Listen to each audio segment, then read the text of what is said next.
Hi అందరికీ. ముందుగా శ్రీరామనవమి శుభాకాంక్షలు.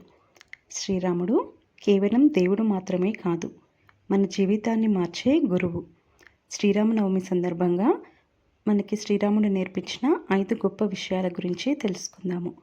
మొదట, మాట నిలబెట్టుకోవడం. తండ్రి మాట కోసం రాజ్యం కూడా వదిలివేసిన వారు శ్రీరాముడు. మనం ఇచ్చిన మాట నిలబెట్టుకుంటే గౌరవం వస్తుంది. రెండవది, ధర్మం ఎప్పుడూ వదలకూడదు. ఎంత కష్టం వచ్చినా శ్రీరాముడు ధర్మాన్ని వదలలేదు. మూడవది, సహనం. అడవుల్లో 14 సంవత్సరాలు ఎన్ని కష్టాలు వచ్చినా ఓర్పుతో ఉన్నాడు. సహనం ఉంటే ఏ సమస్య అయినా గెలుస్తాం. నాలుగవది, బంధాల యొక్క విలువ. భార్యపై ప్రేమ, సోదరులపై నమ్మకం, ప్రజలపై బాధ్యత. ఇవి మన జీవితంలో కూడా చాలా ముఖ్యమైనవి. ఐదవది, మంచితనం. శ్రీరాముడు రాక్షసులపై యుద్ధం చేసి చివరికి న్యాయం గెలిపించాడు. ఎప్పుడైనా చివరికి మంచితనమే గెలుస్తుంది. అందుకే శ్రీరాముడిని దేవుడిగా పూజిస్తాం.